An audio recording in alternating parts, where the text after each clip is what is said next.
and a very pleasant welcome to this week's version of Bonus Time with Drennan on the Big Play Sports Network. Hi, I'm Bruce Drennan along with Ryan Smith, and we welcome you to this special version of the show because, as you can see, I am not in our gorgeous new studios at the Burke Lakefront Airport, where we have state-of-the-art studios, but I'm actually in Marathon, Florida, in the Florida Keys. If you're not familiar with where Marathon is in relation to the Keys, it is about 2/3 of the way down to Key West. My wife and I were here last year. It's very laid back, very quiet, right on the ocean, and it's very peaceful. We've had some rain, but so what? The temperature is conducive and great. I'm just, I thank God I'm able to do this in this portion of my life and my career. And speaking of which, very glad to have you with us. I'm going to be moving from here to Cape Coral this coming weekend, where my wife and I are renting a house there. So I'll be conducting the show from there after this show that we're going to conduct. And let me bring in Ryan now, because this is such an important show to cover all of the bowl games and all of the NFL, the Browns, etc. But so glad to have you with us. And this is the start of many shows that we'll be producing here from Florida, Ryan. Yeah, just because you're gone, Bruce, the sports world doesn't stop, and I know we have a ton to cover, a ton of bowl games, so I'm looking forward to it. And nothing wrong with doing it a little virtually here. So let's get into it. Yeah, let's get into it. And let me start. I want to start the first segment of our show today with the NFL and our Cleveland Browns and the glorious 37-20 victory over the New York Jets, who ironically Flacco was with just a year ago. Unbelievable. How about Ronnie Hickman's pick touchdown to start with?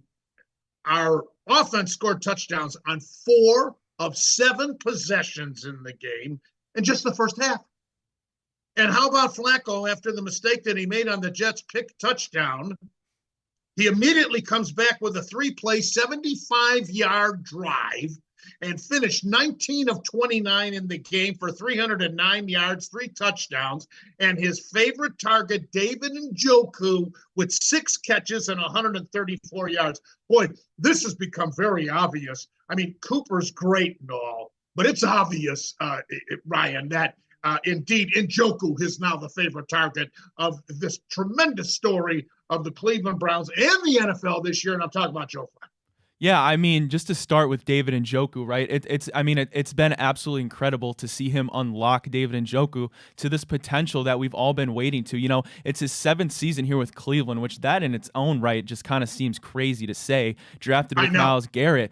But we finally, right, we see these angry runs, these David Njoku, Rob Gronkowski type runs, and it's just been amazing to watch Flacco unlock these weapons that we didn't see previously. I mean, even Elijah Moore, before he went out with that scary concussion, he scored on his old team. So I mean, how beautiful is that? And just, I mean, it seems like every week it just Joe Flacco gets better and better, and this fairy tale just keeps going and going. And obviously we know the kind of end we're looking for. And maybe as crazy as year's been, it's going to be the year he gets it done for us.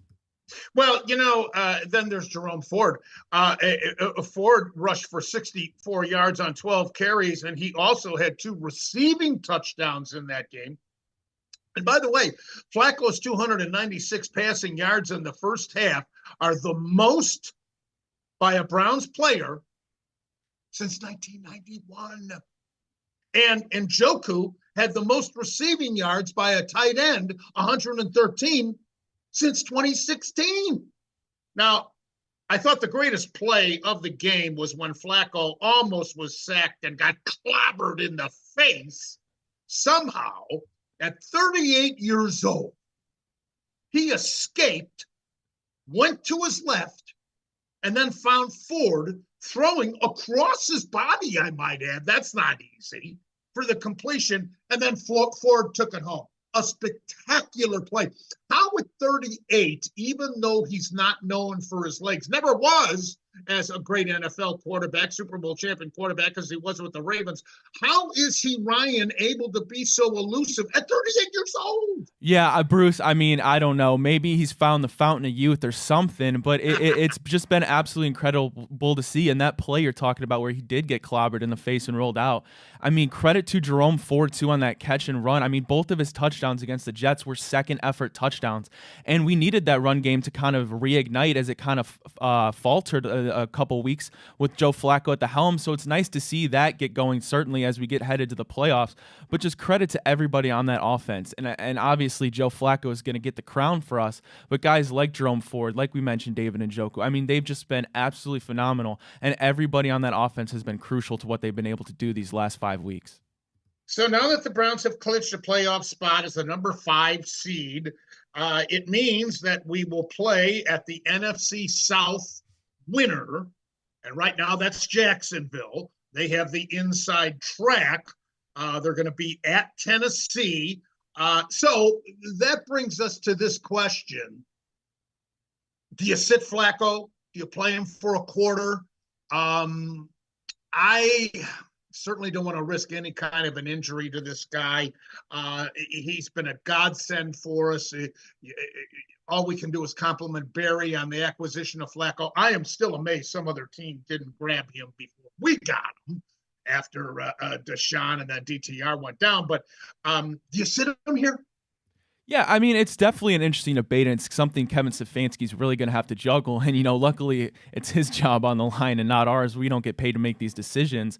But you can look at it one of two ways, right? I know there's the statistics proving that if you sit these guys, they kind of go into the playoffs a little bit slow. But then at the same time, because of this injury bug that the Browns have suffered, it's like, do we really even want to risk a chance to keep that ball rolling? No. I would be okay or maybe in favor of treating it almost like a preseason game in sense of give him 1 or 2 drives, quick throws, handoffs, just to kind of, get that in-game feel. But it's definitely something hard to juggle, and I'm glad that I don't have to sit there and make that decision. Well, I'll buy that. I like the way you describe it. Treat it like a preseason game. Maybe give them a couple of series or play in the first quarter max. But what's the point? I mean, Cincinnati's eliminated anyway. And obviously, now on the injury front, with me being down here in Florida, conducting the show from this condo that we're in here down here, in case you're just joining us. What is the injury front for this game? And again, you sit everybody that you can. That includes these key guys on defense, including Garrett. But what is the injury report back home there? Yeah, so obviously, Elijah Moore, right? We saw him go down with that scary concussion. He's going to be done for the regular season. Hopefully, we'll get him back in the playoffs. I haven't heard a big update about that. Then you go to Amari Cooper, who obviously was out at that Jets game with that heel injury. He's going to be a guy to sit. No reason to go play him at all. You don't need him to get that in-game feel. He's going to be fine coming into the playoffs. You want to get him as healthy as you can. And then guys like Bitonio, who's dealing with that back tightness, he should be okay. Obviously, they're going to list him as day-to-day, I'm sure. And that's another guy you don't really need to put in the game for any reason. He's a vet offensive lineman. All things considered, how the season has gone, the injury bug at this moment for the Cleveland Browns is pretty dormant. So fortunately, let's keep it that way as we head into this wild card round of the playoffs. Okay, so let's move on. The team that we are likely to play, if they take care of business, is Jacksonville. Because as I said, they have the inside track right now. They possess first place with all the tiebreakers. If they win their last game, then they're in. They're going to be our opponent. Now, they defeated Carolina 26-0. They have Tennessee left. Now, this has been a down year for Tennessee. But in that Carolina game, even without Trevor Lawrence, the Jags prevailed, and then again, they not against the Carolina team who ends the road portion of their schedule 0-9. Boy, things are so bad for the Panthers that their team owner David Tepper actually threw a drink and a Jacksonville fan near the end of the game. Unbelievable frustration. And, I've been looking bring me up to speed if I missed this, Ryan. Has the league taken any action against him? I haven't seen that they have. Yeah, so they actually just came out last night, I should say. So he got fined $300,000, which I believe somebody did the math though. That's no throw in the bucket. Oh now, yeah. So his net worth is, I believe, for a about multimillionaire. I mean, still that's 300 big ones. So his net worth, I believe, is about 20 billion. I think somebody did the math on Twitter, and I don't know, take it for a grain of salt, but I think they said to the average American, though, that's only like a $1 fine, which it just is completely mind-boggling how that amount of money could be such a small percentage of your net worth. But he came out with a letter, said he's sorry, he accepts any disciplinary action. The old spiel, that's how it goes. But one expensive temper tantrum. C.J. Beathard, the backup quarterback, managed the offense in Lawrence's absence, and Travis Etienne rushed for over 100 yards and 2 touchdowns in that victory over Carolina. Jacksonville will host the Browns in the wild card round of the playoffs if they beat Tennessee next week, which theoretically they should. Now, the other scenario is Indianapolis. Now, they're coming off a win against Las Vegas, 23-20. They didn't exactly coast in this game. The Browns will play Indianapolis if Jacksonville loses next week. That's to Tennessee, of course. The Colts beat Houston at home earlier this year. And then there's the Houston victory over Tennessee of 26-3. Now, the Browns will play at Houston if they beat Indianapolis next week and Jacksonville loses to Tennessee. No matter, here's the point I really want to emphasize. No matter which of these AFC South teams we will play at, because they're going to be a divisional champion. No matter which one of them we play at, I would much rather play at Jacksonville, at Indianapolis, or at Houston rather than at Kansas City. Yeah, Bruce, I completely agree. And it's really difficult to not feel positive going into that scenario, all things considered, right? The Browns are red hot. We found this Flacco fever somehow. And Kevin Stefanski is 10-0 against AFC South teams. You couple that with that was the division that we played in the regular season, and we went 3-0. So we've kind of seen all these teams. I know we saw the Texans without CJ Stroud. You could maybe say we saw the Jaguars with a beat-up Trevor Lawrence, but you got to feel comfortable, all things considered. And like you said, you absolutely would want to draw that rather than having to go to Arrowhead play a first round in the playoffs. Yeah, and and Kansas City seemed to get their act together against Cincinnati. It wasn't their most glorious victory, but they did come from behind to do so. It was a do or die game for the Bengals, even without Burrow. You're going to hear me compliment Browning on what he did when Burrow went down. But indeed, they seem to get their act together and regroup, if you will. And they are the defending Super Bowl champions. So to go in there at Arrowhead and have the challenge of dethroning them, I would much rather take my chances on the road against 3 teams we've already defeated, whether Lawrence was 100% and Houston didn't have Stroud, etc.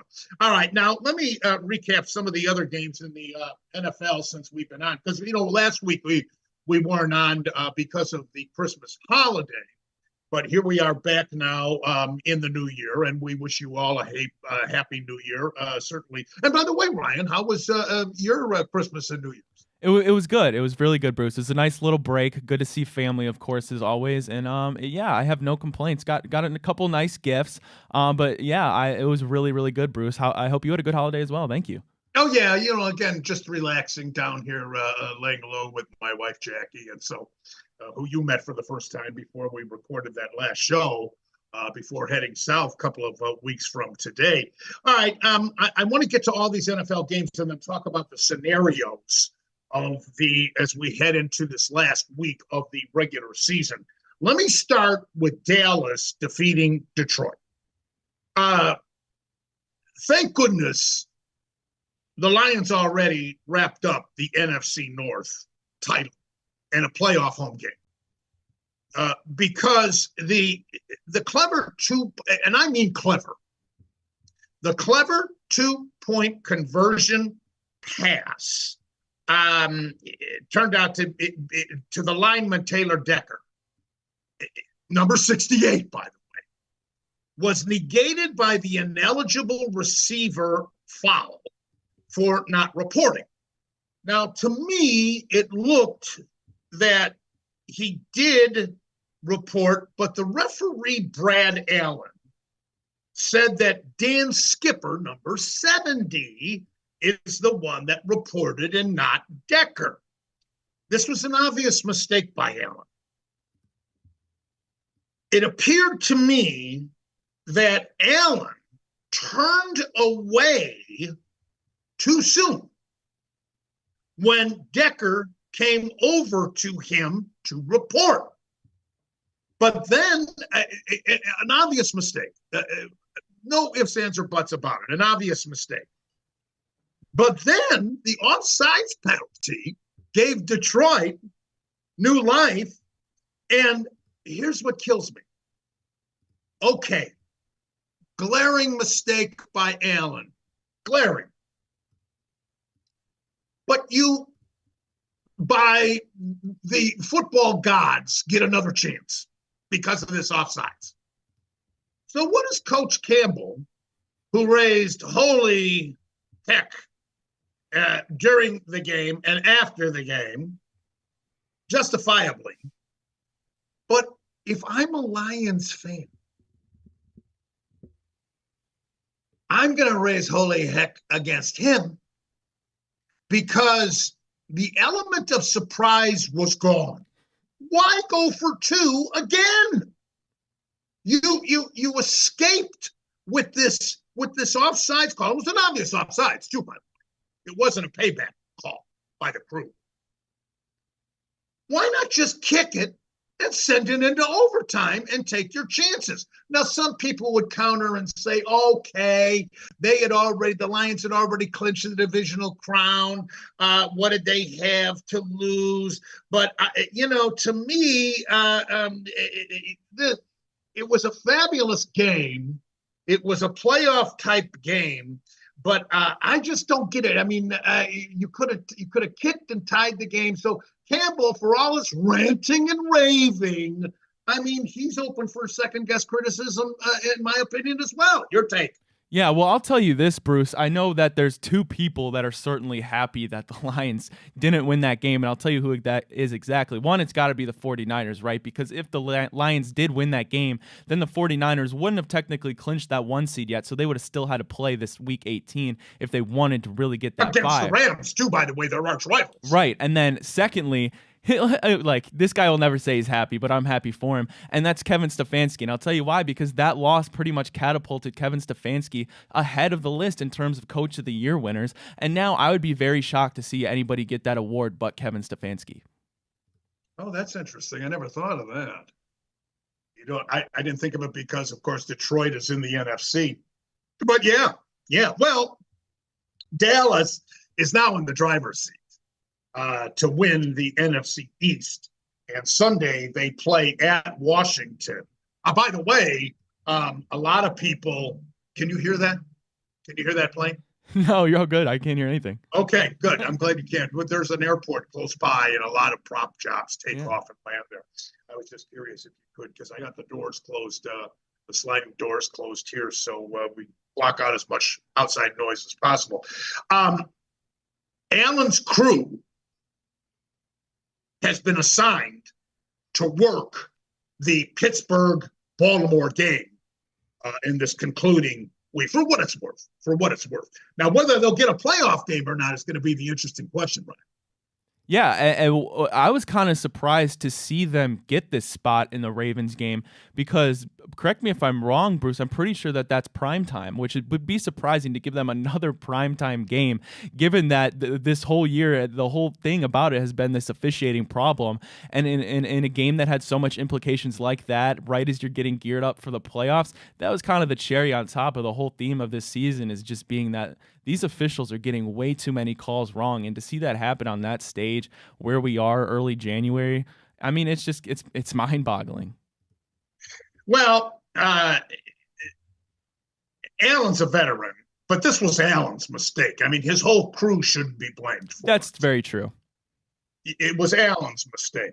All right, let me move on. You mentioned Baltimore. So speaking of Baltimore, and I'll tell you what, here in Marathon in the Florida Keys, we are considered part of the Miami market, obviously.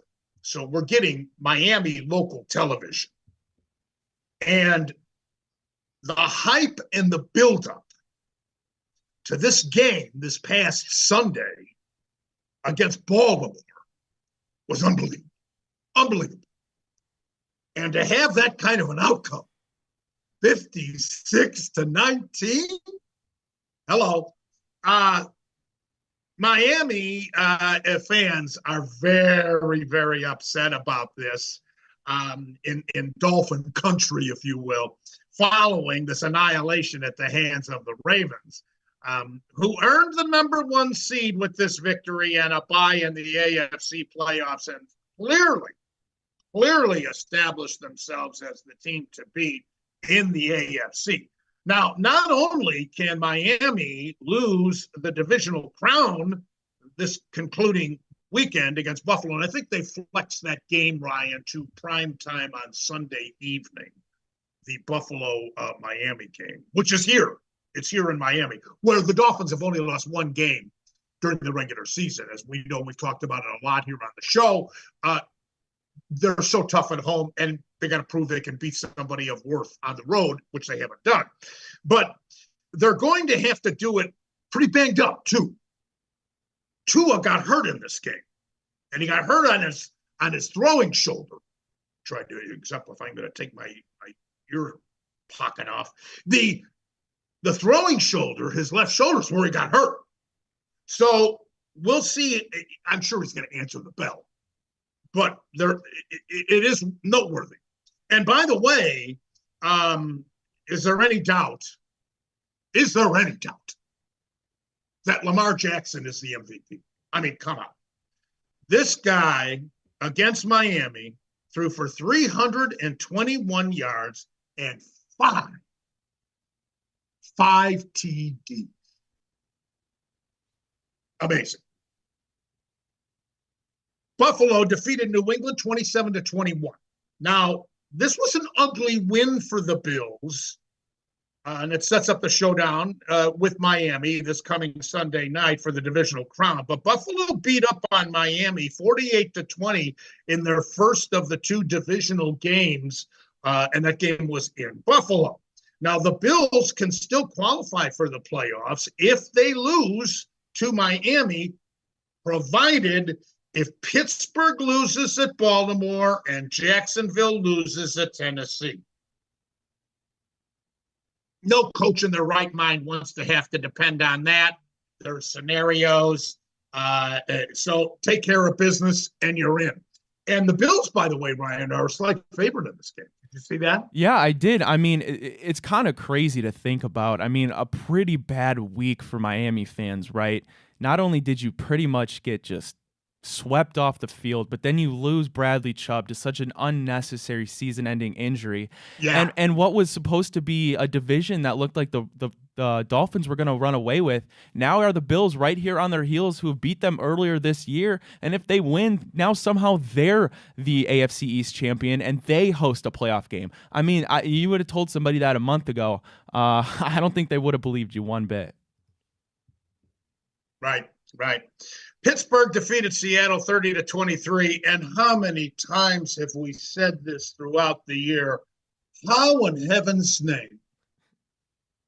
Somebody explain it to me. How in heaven's name, time and time again, all season long, Pittsburgh has found these ways to win. It may not be enough this time, but it's truly incredible. Najee Harris had 122 yards rushing and 2 TDs. Now, they need help, though, as they're still breathing. But same thing with Seattle. They need a lot of help and a lot of luck.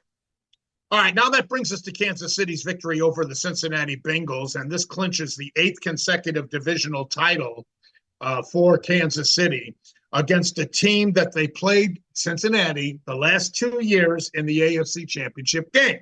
Now, the kicker, Harrison Butker, was 6 of 6 in field goal attempts, accounting for 18 of the Chiefs' points. Amazing. So Kansas City secures the number 3 seed and a home game in the wild card round of the playoffs. However, if the Chiefs are to get back to the Super Bowl, they're going to have to show that they can win on the road in the postseason, because this will be the first time that they'll have to play on the road in the postseason as this powerhouse dynasty that has developed these last few years. Now, a scenario could be that they would host all, if indeed the seeds in front of them, namely, get knocked off. But the odds of that happening, Ryan, are extreme. So we'll see about Kansas City this year. Yeah, it's going to be an interesting Week 18 to see how that final playoff picture comes out. But yeah, I mean, Kansas City, luckily for them, they're in a pretty weak division, given that the Chargers season might have been one of the most disappointing in all NFL. You look at the Broncos, had a late season collapse. They got all that drama with Russ, and then the Raiders were kind of an afterthought, but they did turn it up at the end of the year. But yeah, now the Chiefs looking to be the 3 seed, and it's just been so clear this isn't a Chiefs team that we've become accustomed to. They fail to get in the end zone when they're in the red zone. As you mentioned, Harrison Butker, 6 field goals. They just could not punch it in for the life of them against the Bengals. But obviously you still got to have some respect because they are the Chiefs, the reigning Super Bowl champions, but it doesn't take a genius to see that they've definitely fallen from grace from last year for sure. All right, San Francisco defeated Washington 27-10 in the win, combined with Detroit's loss to Dallas and Philadelphia's loss to Arizona, secures the Niners as the number 1 seed and a bye in the A and the NFC. Speaking of Arizona, again, Philadelphia, unbelievable 35-31 victory. And what do you think the Eagle fans are saying on the talk shows in Philadelphia this week? I mean, wow. This was the Eagles' 4th loss in the month of December. Get this.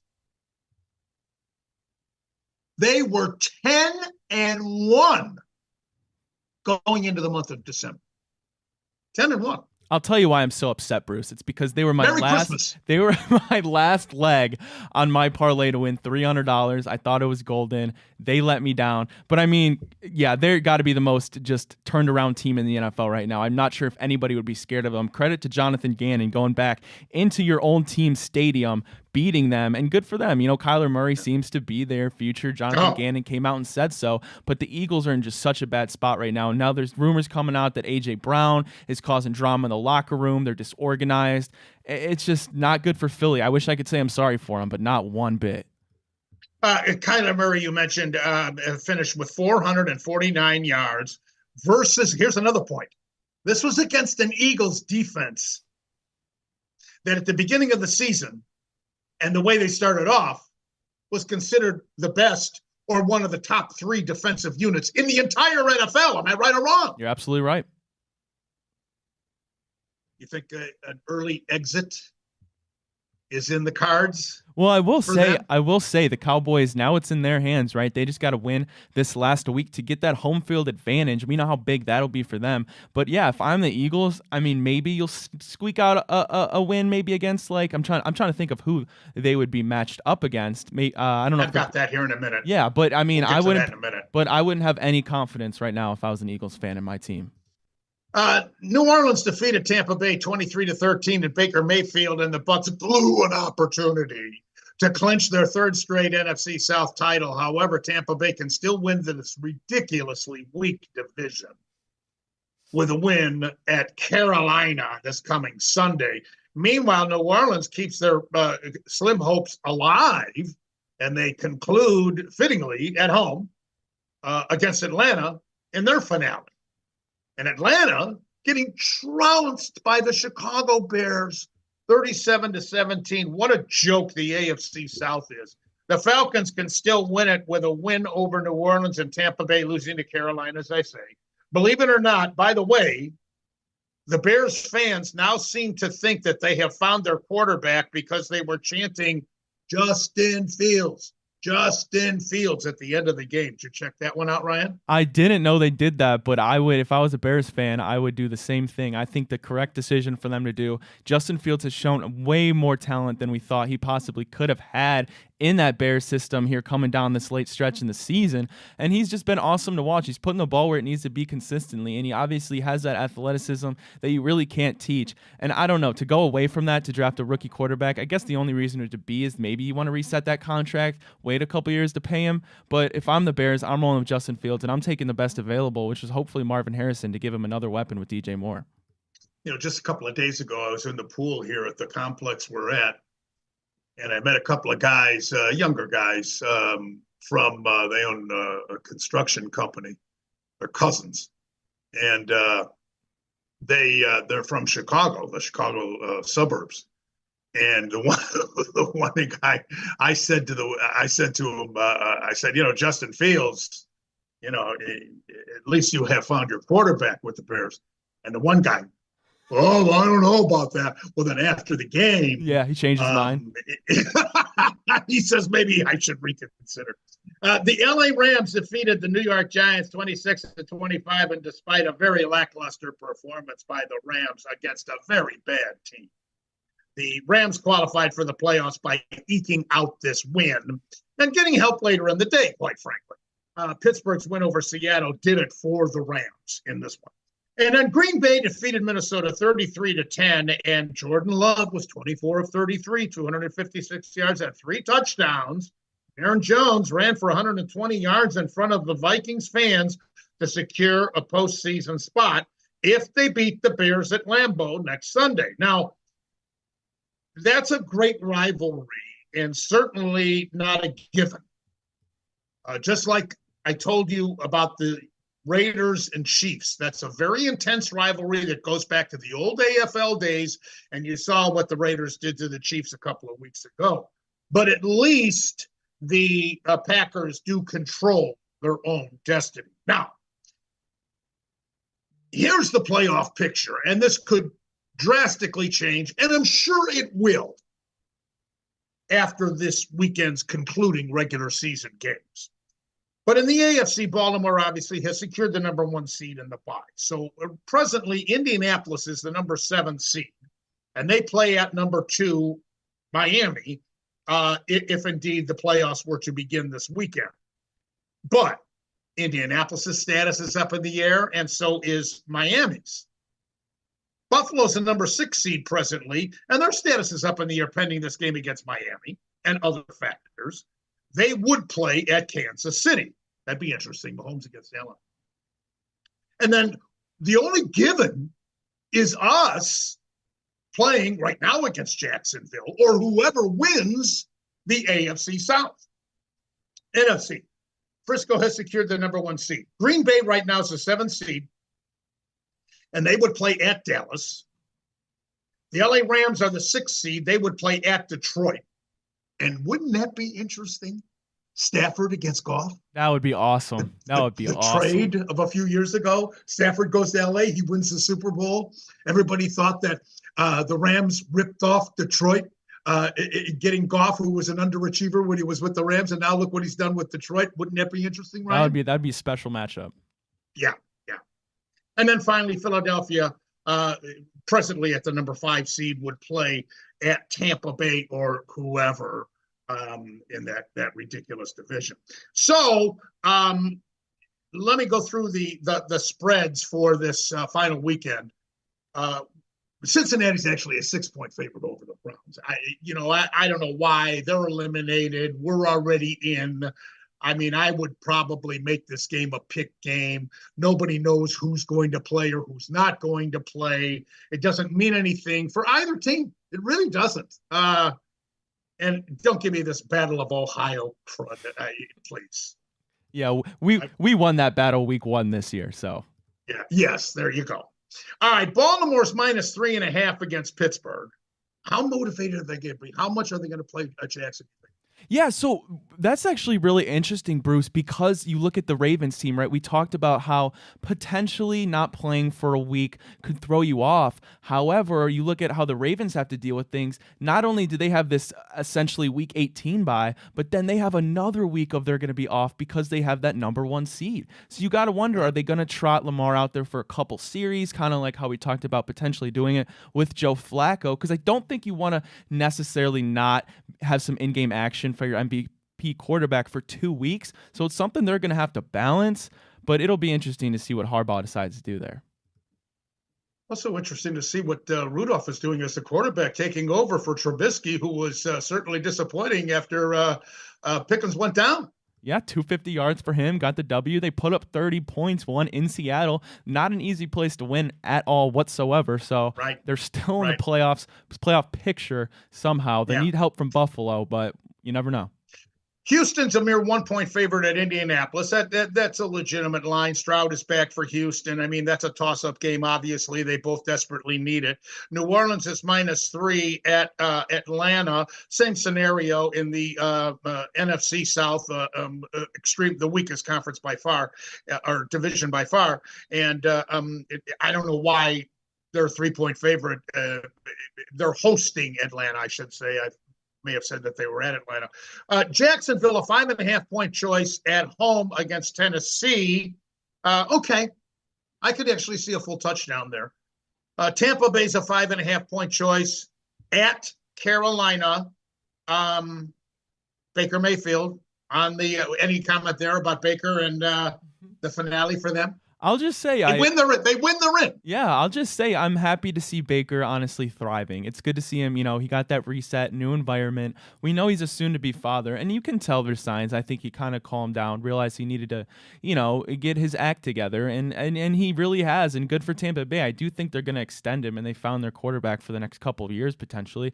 And honestly, I know it's the weakest division in football, but it's still the NFL, so good for him, and one more win and they're in, and they're playing the Panthers, so I'd be very shocked if we don't see Baker Mayfield playing in the playoffs. Green Bay's -3 at home against the Chicago Bears. As I just mentioned a minute or two ago, this is a tremendous rivalry. Don't be surprised if the Bears give Green Bay all they want in this game. Philadelphia's -5 at the New York Giants. Hold on to that thought for a moment. I got a tidbit for you. So hold on to that thought. San Francisco is -3.5 at home against the LA Rams. I would think the Niners are going to rest everybody. The Rams are in, and that's a great rivalry too, by the way, but I wouldn't be surprised if the Rams actually pull off a win. It's a nothing game for the Niners. We'll see. Seattle's -2.5 at Arizona. They've got to win it, and they got to get some help. And then finally, Buffalo is -3 at Miami, down here. And I find that line interesting, even though Miami got thrashed, but Buffalo won ugly the other day. Now get this. Couple of tidbits for you. Since 1989, NFL teams at home in their final game of the season who were in the playoffs the previous year are 37, 18, and 1 as an underdog. Who does that apply to? Miami and the New York Giants. I mentioned the New York Giants are getting 5 at home against Philadelphia. They have nothing to lose. Yeah, they don't. I mean, Tyrod Taylor has played, honestly, all things considered, pretty good quarterback for the Giants after having to bench Tommy DeVito there. And they do have nothing to lose. So, and I wouldn't be surprised against Philadelphia, who's just struggled mightily this last quarter of the season. And the Giants just a couple weeks ago gave Philadelphia a run for their money, almost came back and won. So I wouldn't be shocked to see them cover that spread. And the other team that this tidbit applies to, is Miami. And I mentioned Miami's only lost 1 game at home this year. And, Buffalo beat them earlier in the year handily in Buffalo. This will be a totally different scenario, especially if Tua is 90% or better. And wouldn't it be something if Buffalo does not make the playoffs? They would lose this game, obviously, and then other factors would apply. But wouldn't it be something considering the comeback they staged in the second half of the season after that disastrous first half? Yeah, I mean, it would be super interesting. I've been seeing a ton of Bills hype these last couple weeks, which I talked about on Matt's show earlier. I saw them as high as third in the power rankings, and I get that they're a hot team right now, but the teams they beat outside of like the Cowboys, I haven't seen where all this hype is being bought from. Josh Allen hasn't necessarily been playing great or nearly close to the level that we know he's capable of. So I think they have the momentum going for them, but I'm not sure I'm buying into all this Bills Mafia hype so much as the media is. All right. Now, again, I want to repeat. Here's another tidbit I'm going to leave you with. NFL teams at home in their final game of the season who were in the playoffs the previous year, 37-18-1 as an underdog. That applies to Miami and the New York Giants.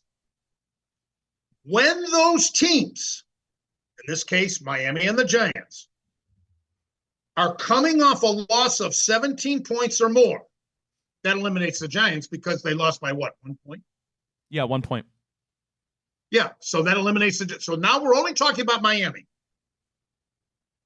When teams like Miami in that first scenario are coming off of a loss of 17 points or more, which Miami is against this Baltimore team, in their previous game, they are 11-1-1 against the spread. Wow.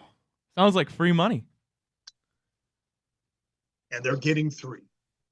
I got to think that line's going to come down, though, especially today's Wednesday, so the injury reports will come out today.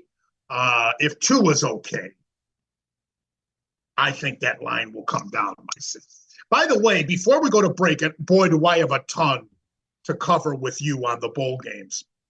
But if you're wondering, as you look at the split screen between myself and Ryan, you see in between us, let me explain to the audience, Ryan, what that is. You see, our studios, our state-of-the-art studios, are built in Burke Lakefront Airport in the terminal.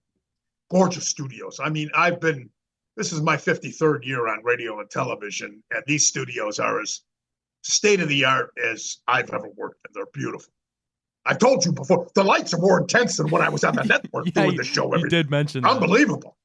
But anyway, isn't that an astronaut, a picture of it in the terminal? That's a window next to Ryan. Yeah, so I don't know if they'll be able to see it, Bruce, but I do know what you're talking about because they can only see the certain part of my background, not like the full one like you. But yes, there is a little astronaut. Yeah. And it's actually, if you've never visited the Burke Lakefront Airport, it's like a mini museum. It's really fascinating stuff, yeah. So we would encourage you.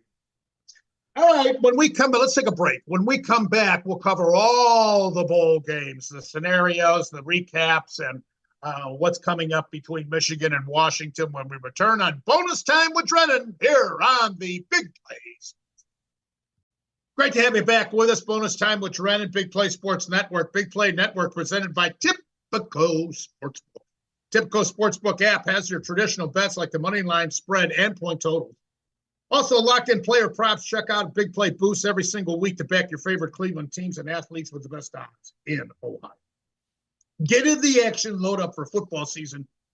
And there's still a lot left. Using promo code BigPlay100 to get $100 of bets on us.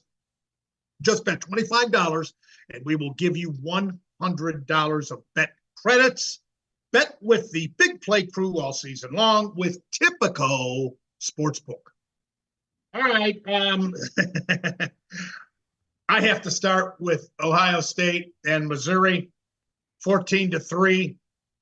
By the way, the 3 points by the Buckeyes is the lowest points scored by an Ohio State team since 2016 against Clemson in a shutout loss in the playoffs. Now, a few things stood out to me. A lot of things stood out to me in this game. I'm going to start with running back Cody Schrader for Missouri, a former walk-on, who rushed Unbelievable for a well-earned 128 yards, including a go-ahead touchdown, along with his offensive line, eventually wore down the vaunted Ohio State front, and they bullied their way to victory. Ryan, that impressed me so much in that fourth quarter. This Schrader, there's got to be a place for him in the NFL. This guy's a football player. Yeah, no, you got to give credit to Ohio State's defense for playing really well as they have all year for 3 quarters. But when your offense is barely on the field, your defense is going to get tired eventually. And Missouri, everybody thought Ohio State really was the favorite to win. Obviously, Vegas did. They were favored in that game. But I mean, Missouri was 10 and you're 10-2. You're in the SEC, the best conference in college football. They're no joke, and they drove the ball down the field multiple times on a team like Georgia. So it wasn't really a shock that they were able to do it against Ohio State, but Ohio State just had no help on the offensive side of the ball. Now, of course, Marvin Harrison did not play. He chose not to play because of the draft. Not that, in my opinion, would have made a big difference, quite frankly. And then Kyle McCord, who transferred to Syracuse. We thought he was going to Nebraska. Winds up he's going to Syracuse, where his former coaches in high school are. Now, that meant that Devin Brown, who McCord beat out for the starting job last summer, it was a battle right up until the first game of the season. It was a neck-and-neck battle, and McCord won out. But he got his first start in this game. So what happens? He hurts his ankle in the second quarter, and he couldn't return. So then true freshman Lincoln Kienholz was thrown into the Lions' den. As a result, the Buckeyes' offense suddenly became very easy to defend. Stopped the run on first and second down, no mystery there, and then blitzed the kid on third and long. Kienholz actually threw a couple of nice passes before all was said and done in that fourth quarter. I thought he threw a couple of nice balls, but it was glaringly obvious that the Buckeyes were fighting a losing cause in this one. And quite frankly, I don't think that Brown would have made much of a difference had he not gotten hurt. After punting 8 possessions in a row, Missouri quarterback Brady Cook engineered consecutive 90-plus touchdown drives, 90-plus yard touchdown drives to clinch the victory in the fourth quarter. As Ryan said, you wear down a defense even as great as Ohio State's defense is, eventually it's got to show. What a defensive battle, though, this was. Before those touchdown drives by the Tigers, there were 16 punts in this game. Missouri finishes with an 11-2 record. This is the first time that the Tigers have won 11 games since 2014. Meanwhile, this was a very disappointing end for the Buckeyes, a loss for the Buckeyes, especially trying to get motivated following the emotional loss to Michigan. Yeah, and as you mentioned, Bruce, it's a tough spot for a guy like Lincoln Kienholz, who only had a handful of snaps before getting, like you said, I like how you said that, thrown into the wolves. But the big thing for the Buckeyes is their season kind of ended similar to how it began, in the sense that you're still looking for that quarterback that is going to fill the shoes of it, like a guy like C.J. Stroud. And now you come in and you get Devin Brown hurt early. You don't get to see too much out of him. Lincoln Kienholz struggles, has a few good throws, but can't expect much out of him. And you do have Aaron Nolan coming in, like an 18, 19-year-old kid. And I don't know if you know this, Bruce, but just got leaked this morning. Kansas State quarterback Will Howard is visiting Ohio State in the next couple of days. So maybe they use the transfer portal as a means to get a quarterback. But just how the season started, now they still got the same question mark as who's going to be under center for the Buckeyes next year. Yeah, and indeed, that's a big concern. Is it Kienholz? Is it Brown? They have a 5-star prospect that goes by the Aaron Nolan. But I couldn't help but ponder as I was watching this.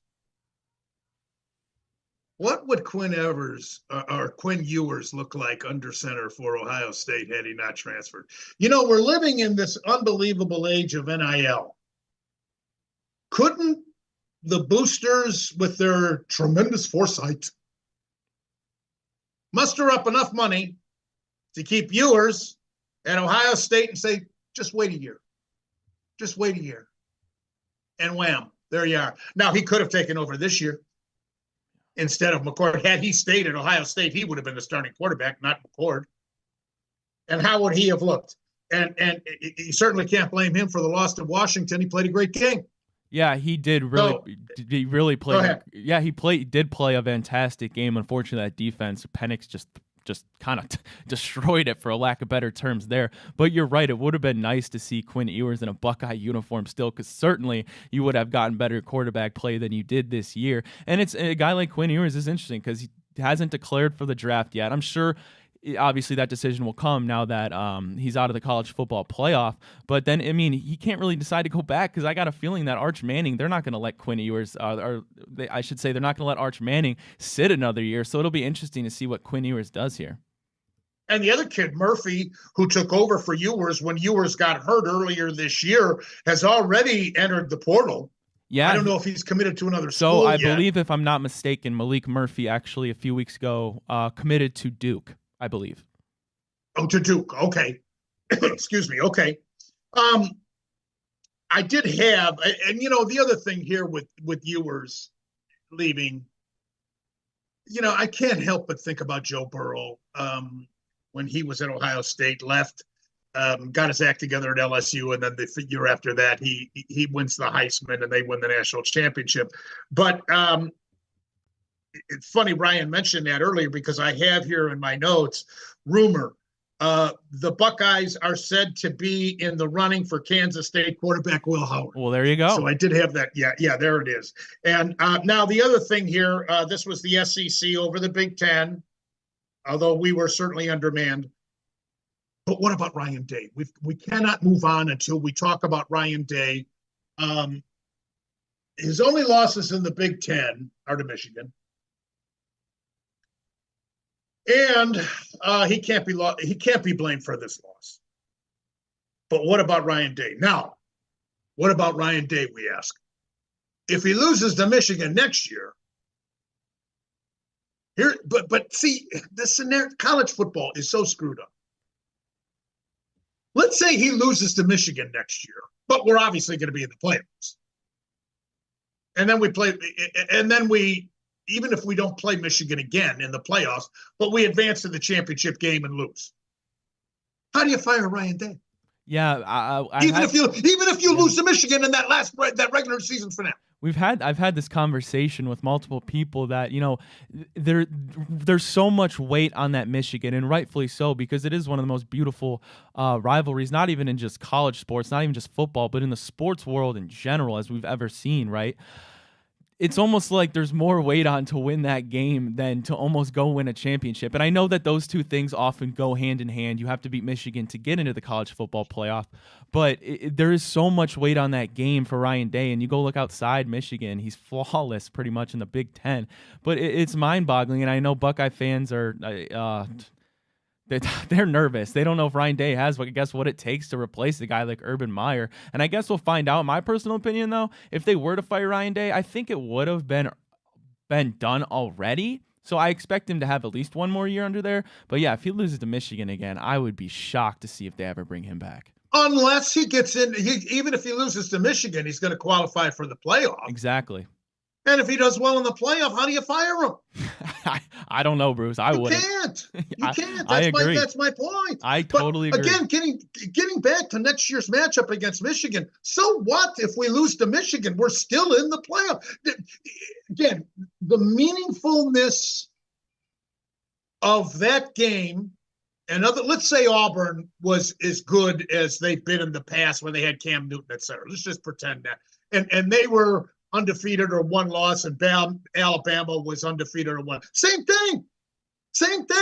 They play each other at the end of the year on Thanksgiving weekend, and the loser, it doesn't matter who loses. They both go to the playoff, right? Yeah, it'll be obviously a new interesting era with this 12 team. I mean, you can realistically now have 2 lost teams in the playoffs. We're going to see that sooner or later. So it does kind of take the weight out of that rivalry game and out of conference championship games, as we know. They should do away with those. Yep, I agree with you, Bruce, and you said that multiple times. I agree with the way it changes that. It doesn't make sense anymore.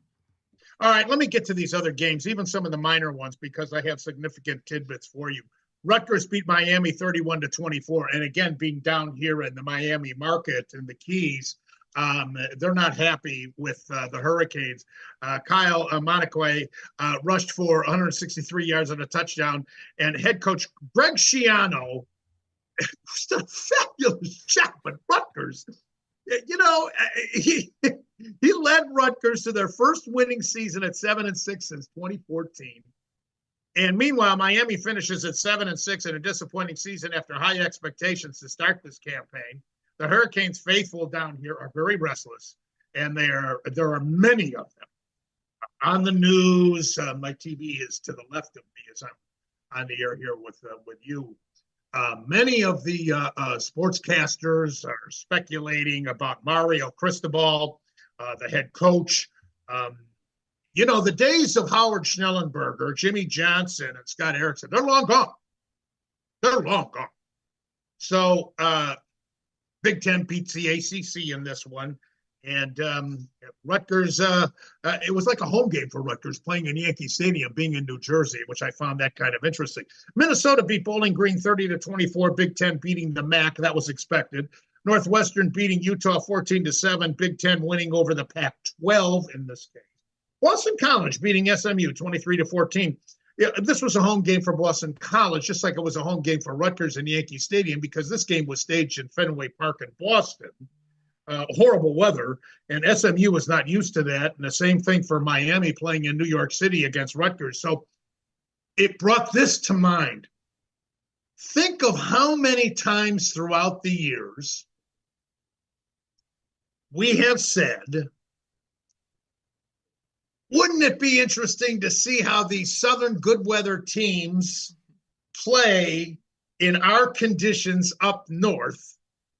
And these two games are perfect examples of it, and that's why I brought this to your attention. In the case of Miami down here, I mean, it's considered bad weather here, and it's in the high 60s, low 70s. They consider that cold. They don't know what cold. They don't know what cold is. No, they have no clue. They have no clue. And so they go up there to Yankee Stadium. Meanwhile, SMU, they go to Boston, and I don't know if you've checked out any of that game, Brian. The conditions in Boston were horrible. I mean, it was really, really cold and raining, and oh my, just horrible conditions. But there's the example. All right, Kansas State defeated NC State 28-19. That was the Big 12 over the ACC. Now, this next game, I've got a few things to say. Arizona beating Oklahoma 38-24. The Sooners finish at 10-3 after handing Texas their only loss of the season before this playoff game against Washington. And that was a 34-30 game and one of the best games of the year. They lost to Kansas and then lost to Oklahoma State at back-to-back weeks. And there went their hopes for a playoff berth. Very, very disappointing ending for 2023 for Oklahoma. And now they're heading for the SEC. Good luck. Hello. Meanwhile, Arizona finishes at 10-3 by winning the last 7 games. And the Wildcats are heading into the Big 12 next season with, I would say, pretty good momentum. Yeah, I mean, you look at a team like Oklahoma, right? Halfway through the season, they were the darlings of the Big 12 after they beat their rival in Texas in that big game. But then you mentioned those losses to Kansas, and then just a super, super disappointing end. And now they're out there starting quarterback in Dylan Gabriel, who transferred to Oregon. And then, like you said, Bruce, the only word I can say to them is good luck heading into that SEC.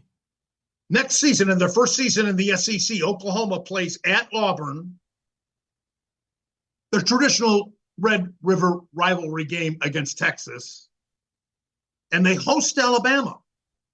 Now, they're actually getting off easy considering they don't have to play Georgia, and they don't have any non-conference big-time opponents. Like Georgia has to play Clemson, Alabama has to travel to Madison to play Wisconsin.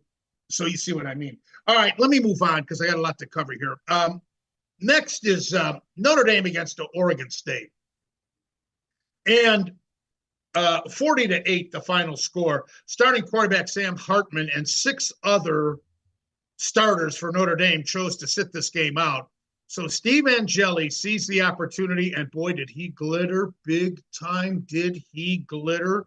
15 of 19 for 232 yards and 3 touchdowns. He also rushed for 27 yards in the game. And Angeli is just a sophomore and obviously laid claim to the starting position next year. Jadarian Price rushed for 106 yards, and the Irish finish at 10-3 and could return all 11 players on offense next year, with Angeli replacing Hartman. However, they have only 4 returnees on defense, but regardless, they're going to be in the mix for a playoff spot in the expanded 12-team format next season. And there's an example of a team, as I've said earlier this year, you may recall, Ryan, that may qualify for the 12-team format next year with 3 losses, and they'd be a dangerous opponent. Yeah, Notre Dame is an interesting team. Obviously, it hurts to lose a guy like Sam Hartman, a true veteran in college landscape, and then they're going to lose their star guard, Joe Alt, to the draft.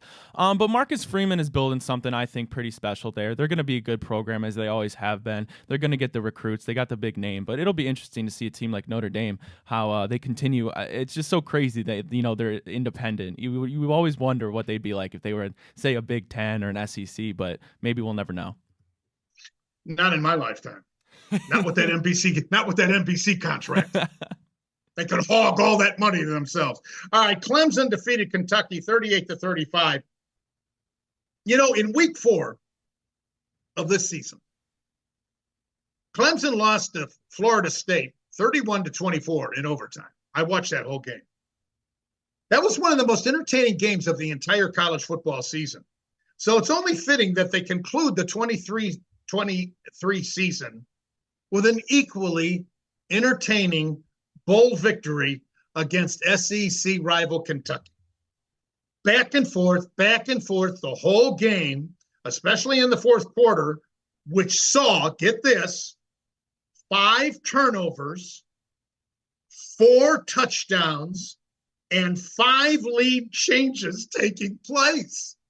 The Tigers outscored the Cats 28-14 in that amazing fourth period.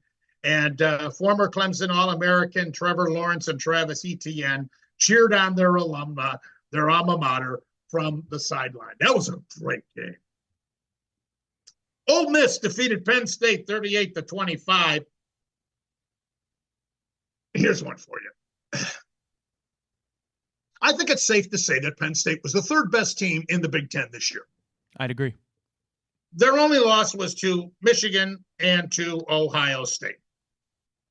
However, one could argue if Ole Miss or Missouri were the 3rd best team in the SEC. But we can certainly claim that the Rebels were either the 3rd best or the 4th best in the SEC. With that being said, what does it say in comparison between the Big Ten's 3rd best team and the SEC's 3rd or 4th best team? No contest. Quite a statement. In my opinion, the score does not indicate how Ole Miss dominated this matchup. And consider this. Georgia annihilated Ole Miss 52-17. Rebel quarterback Jackson Dart threw for 379 yards and 3 touchdowns, and Lane Kiffin's troops compiled a total of 540 yards against a team that statistically led the nation in yards allowed. I feel the Lions were fortunate to trail 20-17 at halftime in this game. I watched the whole thing. But the Rebels outscored Penn State 18-0 before Penn State got a garbage score at the end of the game. Watch out for Mississippi next year. Word is they had a tremendous recruiting class, and they've got just about everybody back. And if I were a Penn State fan, I'd have to really question Franklin as the coach. Yeah, I mean, James Franklin has kind of been the subject of discussion, if you want to say, in terms of whether he's the right answer there to kind of, because, Penn State's always kind of teetering in the Big Ten as that third best team, not really close to Ohio State and Michigan's level, but they've shown signs of doing it. And, it'll be an interesting year next year, certainly, I'm sure they're going to keep Franklin for at least a little more while, especially while Drew Allar's there. But it's interesting with all this transfer portal stuff going on. Penn State kind of took the old route now with this young true freshman in Drew Allar, and I guess we'll see if they're going to continue to develop him. But I don't know if I want to say his rookie campaign was disappointing, but it certainly, I don't think, was up to the standards as we thought of this kid from Menor, this hometown kid. But it'll be interesting. He's from Medina. Medina. Thanks, Bruce. It'll be super interesting to see how they continue to develop him, and if they ever are going to take that leap up to be kind of even sniff the same air as Ohio State and Michigan. I agree with you totally. 19 of 39 Allar was with 2 touchdowns. He had 1 interception, but he still has to prove to me he can throw down the field accurately. Maryland defeated Auburn 31-13, and thank God for the Terps to score, to save face for the Big Ten, especially without their starting quarterback, Talia Tagovailoa, I think. That's actually Tua's brother. Anyway, he decided to opt out of this Music City Bowl, and backup quarterback Billy Edwards ran it for a touchdown and threw for 1 in this rout of the once vaunted Auburn program. No longer. This loss drops the Tigers to 6-7, and not exactly what first-year coach Hugh Freeze envisioned when he started this season. Georgia 63, Florida State 3. All I can say is I completely agree with Kirby Smart's comments in his post-game press conference when he said college football has a major problem. I quote Kirby Smart. People need to see what happened tonight, and they need to fix this. It needs to be fixed. It's very unfortunate that Florida State was in the position they were in, missing at least a dozen of their key contributors. They were missing a lot more than that, but key contributors, including their first and second string quarterbacks. College football has got to decide what they want. And it's really unfortunate that those kids had to play in that game. We were at full strength, unquote. This embarrassment to college football occurred because of one thing, folks. Money. The NCAA succumbed to the pressure to allow NIL to come into existence. In our last show here on the Big Play Network, I went through all of the schools and the transfer portals. Remember that, Ryan? I do. At that time, there's more now. At that time, I named 272, and it's well over 300 now, approaching 400.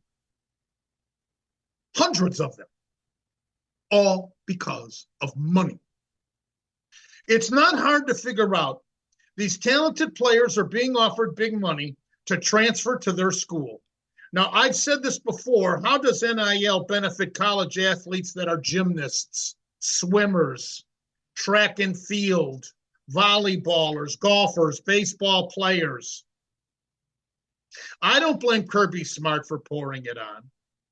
Georgia quarterback Carson Beck only played in the first half of this game, and then Smart pulled him. And besides, Smart was sending a message to the committee. This 60-point win is the biggest margin in bowl history, and Georgia isn't one of the 4 best teams in the country? Come on. Now, next year, this will be rectified, going to a 12-team playoff. Georgia would have been in. And very very honestly, may have won the whole thing had they been in this year. Or in a 12-team format next year, if they had the same team this year as they've had next year, if they have the same team next year as they have this year, they could very well win it. No Yeah. question. Yeah, and I think if you would have asked, the majority of people would have said that Georgia was one of the best four teams, and they did. It's so hard because when you use terms like deserve or earned their way in, it can get tricky, obviously. Semantics, yes. Right. But me and you, Bruce, certainly agreed, and I believe the majority of people did, that Georgia was one of the best four teams in the country. And I'm just glad, one, Florida State can stop whining about not making it. And then two, yeah, Georgia should have been in it. But a silver lining in it is that we did get two amazing games, which we're about to get into. So I'll take it for what it is. But Kirby Smart is absolutely right when he says that. Yeah, and then there's the transfer portal. I mentioned earlier about the meaninglessness of the games between Michigan and Ohio State, Auburn and Alabama. If they both have good teams next year, they both get in regardless. Florida State would have been in this year, even with a third-string quarterback. But the transfer portal and opt-outs of bowl games for fear of being hurt and lessening your status for the NFL draft, and I understand it. But I wish I could offer you answers. Notice I said answers, plural. College football has many problems, like Smart said. And here's another one of them. Oregon beating Liberty 45-6. Fiesta Bowl is a New Year's 6 game. So why does the committee find it necessary to put a group of 5 team up against a team, Oregon, who next year in the expanded 12-team playoff, even with 2 losses, both to Washington, by the way, in very close games that could have gone either, very well could win it all, or certainly go deep all the way to the championship. Come on. Yeah, it is a little disappointing. I know I would have loved to see like Ohio State versus Oregon, although I don't know anymore given that how we played against Missouri.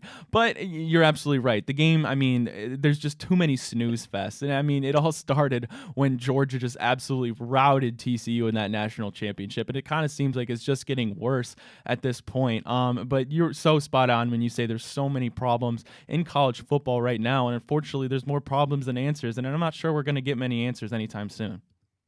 You know, this is nothing against Liberty. I respect what they accomplished this year. They went undefeated at 13-0, but come on, they played nobody. Listen to this. I got to point this out to you to exemplify this point. They played Bowling Green, New Mexico State, Buffalo, and I'm not talking about the Bills, Florida International, Sampson State, what's their nickname? Jacksonville State, Middle Tennessee, Western Kentucky, Old Dominion, that football powerhouse, UMass, and Jacksonville State. Quite the gauntlet.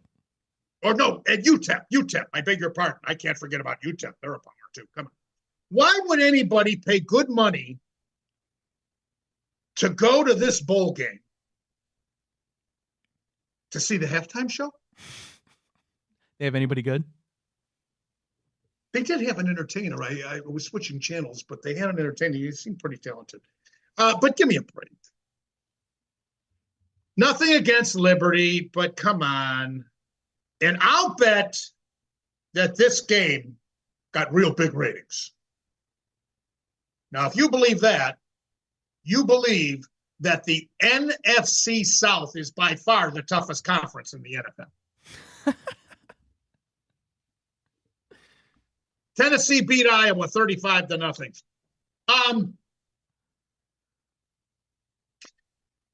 If you have followed my career over the years, you know I'm a big fan of Kirk Ferentz. He does more with less material than just about any coach in the country. He can't recruit.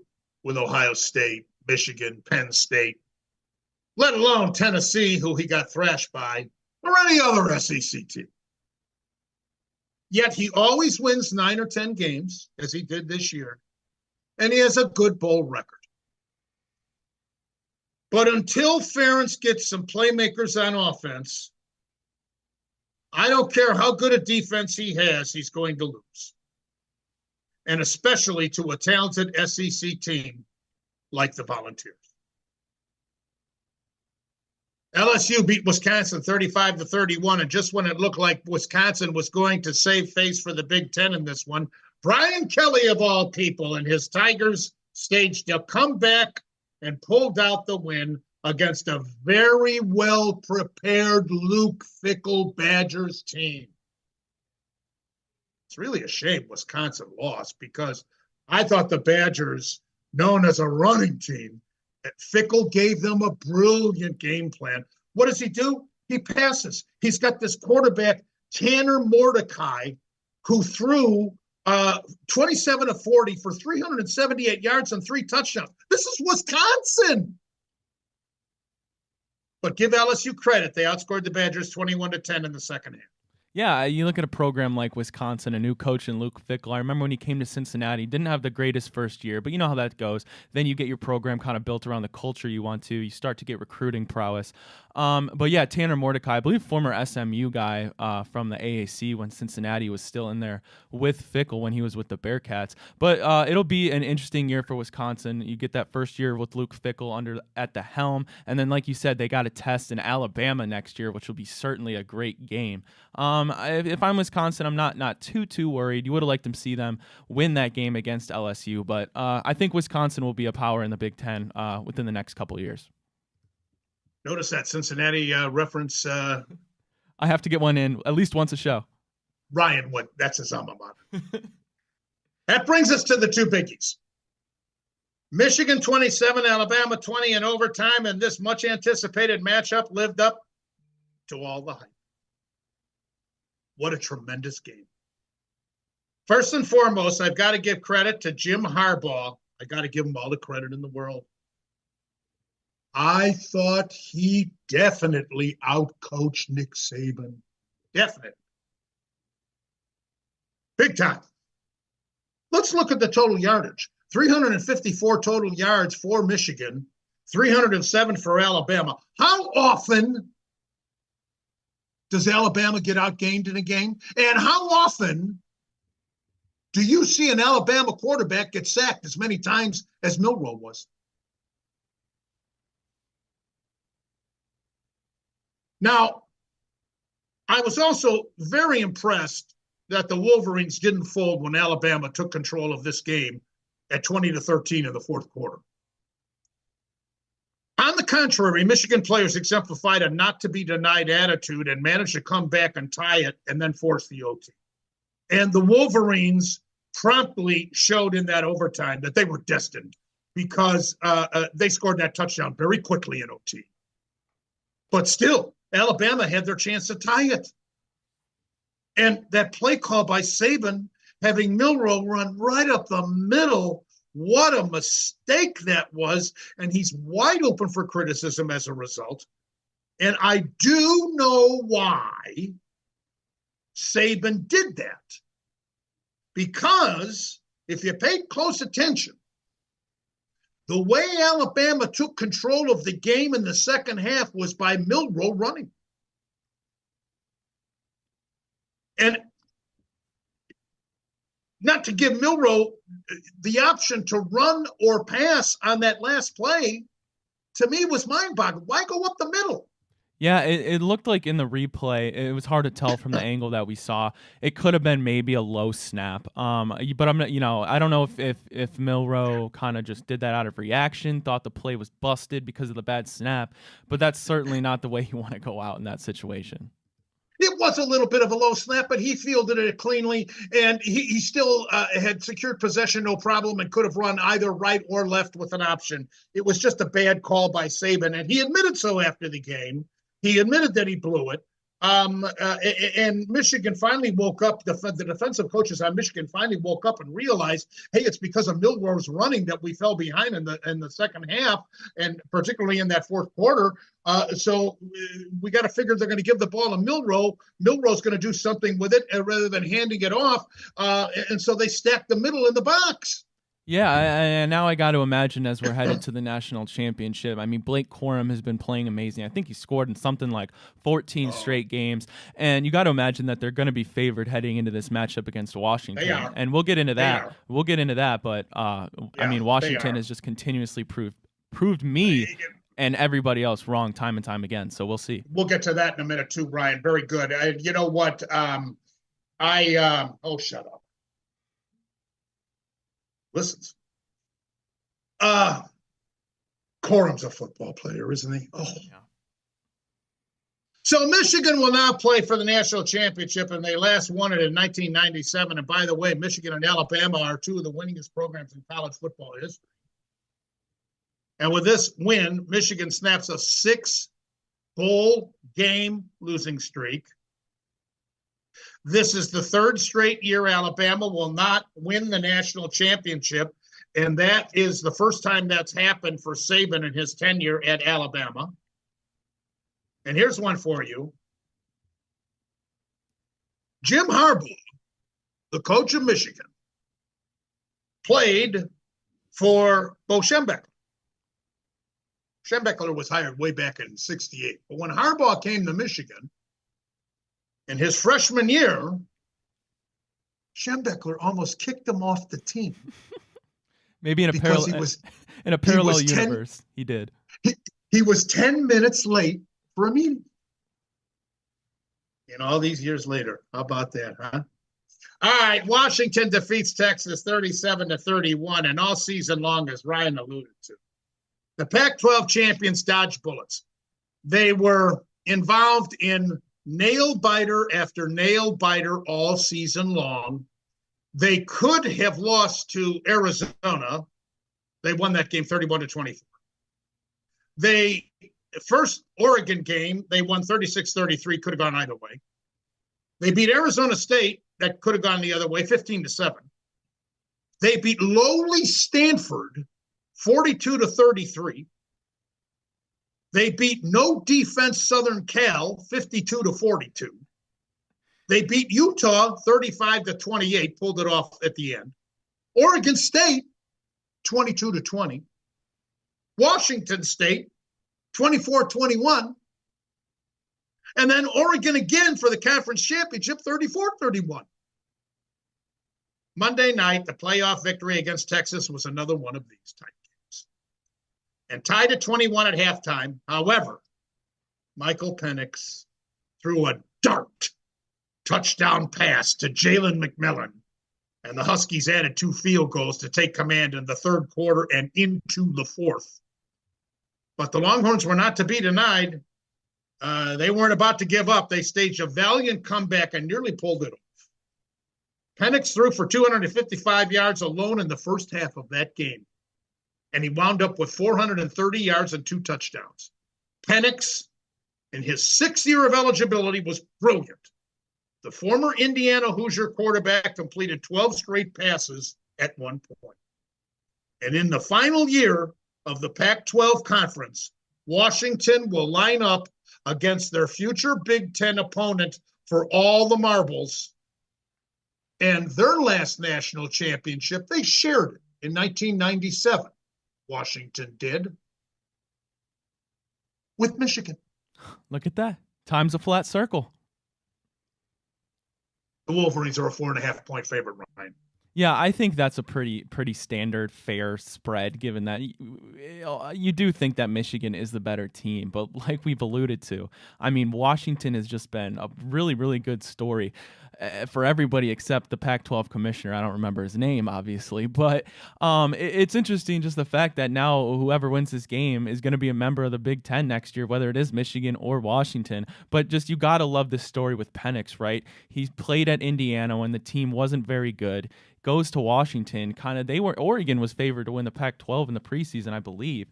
And then it's been amazing to see. And he played his ass off against Texas, and I got to imagine his draft stock is just skyrocketing, and especially if he can beat Michigan in this national championship. Ran into went to a local restaurant yesterday with my wife down here in Florida, and guy was wearing a Michigan shirt. I said, "Michigan, huh?" And we got to talking, and I was giving Harbaugh credit like I just did now. I mean, I thought he totally outcoached Saban, which how often does that happen? Saban arguably is the greatest college coach of all time. But I told this guy, don't take Washington for granted. This passing attack with Penix and these receivers, and if they, it could be anticlimactic for the Wolverines. Beating Alabama, they take Washington for granted. I think they're in trouble, Ryan. Yeah, I agree. I mean, they've got multiple guys that are going to get drafted, right? You got Penix, you got Ozune, who played great. They definitely got some weapons on that team, and the most dangerous team we know in the playoffs is the one potentially the underdog, and they're the hottest team in football right now, maybe besides Michigan. They're both undefeated, yes, but I mean, you can't make up a better ending than for Washington to come in and beat Michigan. It would be awesome. And, we talked about Georgia definitely being one of the top 4 teams in the country and what was the committee to do. But this proves that Washington is deserving, no question about it. And especially now with the opportunity to win it all. By the way, one final tidbit. With Michigan and Washington remaining undefeated bowl teams on New Year's Day are now 17, 12, and 1 straight up, and 17 and 13 against the spread since 1980 when facing a team with at least one loss, like was the case with Washington against one-loss Texas. They lost to Oklahoma, and Alabama, who, of course, lost the one game to Texas. Now, before I go to break and then we do our concluding segment, here's the final, not the final totals because we still have a matchup between the Pac-12 and the Big Ten. But going into this national championship game, the Pac-12 in bowl games has a record of 5-3. The Big 12 has a record of 6-4. The Mountain West wound up 2-4.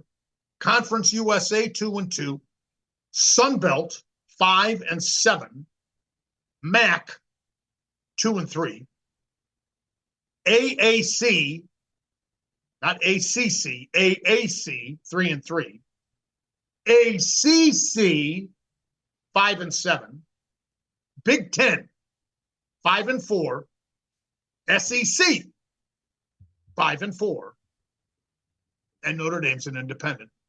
And they're 1-0. We'll take a break. We'll conclude in a minute on Bonus Time with Drennan on the Big Play Sports. Great to have you with us. A special version of Bonus Time with Drennan coming your way from Marathon, Florida and the Florida Keys. And my partner Ryan Smith and I wish you all a very happy and safe new year to you and your family and all your All right. Well, I've got something to say about Detroit ending their losing streak. But before we get to that, bring me up to date on what's happening with the Cavaliers. I know this deal with New York has affected the status of Mitchell, Ryan. Give us the latest. Yeah, so the Knicks went ahead and they traded R.J. Barrett to the Raptors, who we just faced and unfortunately fell to. But they got OG Anunoby, and now the thought is, of course, that the New York Knicks were the most heavy potential suitor for the Donovan Mitchell sweepstakes. But now it appears that they've kind of gone a different route. I'm not positive that there's still no possibility of them getting Donovan Mitchell, but it certainly has decreased, and that makes you wonder if Donovan Mitchell is going to be here long term. We'll find that out hopefully sooner than later as the season wraps up. There's no way he gets traded before the deadline here. But Cavs take on the Wizards tonight. We're still sitting above 500, or I should say tonight as we are recording this. we're still waiting for our guys to come back, but all things considered, we're keeping afloat. The JB Bickerstaff train to get him canned is kind of slowed down a little bit, so that's good news. But it's going to be a tough stretch for the Cavs, obviously. Hopefully by the end of January, we'll at least get one of them back, and then early February, mid-February, get a whole healthy team back and get a good stretch run here as we head into the playoffs, hopefully. Well, excuse me, with the injuries to Garland and Mobley, I mean, talk anybody entertaining thoughts of getting rid of Bickerstaff is totally. I agree. Okay. Detroit beat Toronto barely 129-127, and the Pistons ended their record-tying losing streak at 28 games. They hadn't won since October the 28th. The 28 games matches Philadelphia's 28-game losing streak in the 2014-15 campaign. And after the game, Detroit coach Monty Williams was almost in tears. The emotions were flowing with the players as well as the coach. The celebration was incredibly jubilant. And I said, boy, you'd think they just won the championship. For God's sakes, they're 3-29. It's got to take your small victories. None of them get docked for any of the millions of dollars that they're making either because of that 3-29 record over. College basketball, the top teams remain the same. You got Purdue, Kansas, and Houston at the top. Since we spoke 2 weeks ago, again, we didn't do a show last week because of Christmas, but the rich get richer, I guess. Yamamoto to the Dodgers to join Ohtani. And, oh, my goodness gracious, I cannot get over that. Ohtani was instrumental in getting Yamamoto because, of course, they played against one another in Japan. Glasnow, too. They get Glasnow, too. And Kershaw hasn't announced whether he's going to come back or not. But, yeah, but you know what? I can't even say much about it. It doesn't guarantee it, but it doesn't guarantee them. You're absolutely right. It doesn't guarantee them. Just because look at the Mets. What if the Mets, all the money they've spent over the years, they have nothing to show for it. You're absolutely right. And right. Other teams as well. So it doesn't necessarily, and this year too, the payroll was already enormous for the LA Dodgers before the Ohtani and the Yamamoto signing. So what did they do in the playoffs, for goodness sakes? So we'll see.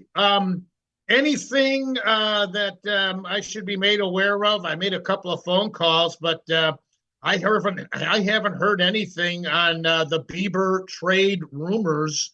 Clase's died down. I didn't think there was anything to that, but because Jeff Passan reported it, I had to give it some validity because I have so much respect for him. Yeah, it's been pretty quiet on the Guardians front so far. I mean, obviously, don't want to call it a big signing by any means, but it was pretty much our biggest to date was obviously getting our old friend Austin Hedges back. But in terms of Bieber, there really hasn't been much, just the same old that he's potentially on the market. I know he was linked to potentially the Yankees, but I'm not sure that's something to really keep an eye on. I think that's more so just a team that needs a pitcher that has outfielders to dispose that that we need. So I'm not sure I'm buying too much into it, but we'll see, and maybe that domino will fall soon with Shane Bieber, and maybe it won't. Maybe we'll re-sign him. So it's to be seen. All right, let's wrap things up. That's all the time we have for this version of the show, and I'm Bruce Drennan on behalf of Ryan Smith. Have a wonderful week. Next week, we'll preview the first round of the playoffs with our Browns. We'll recap the national championship and much, much more. So until then, as always, and most importantly, you remember, I love you, Ohio.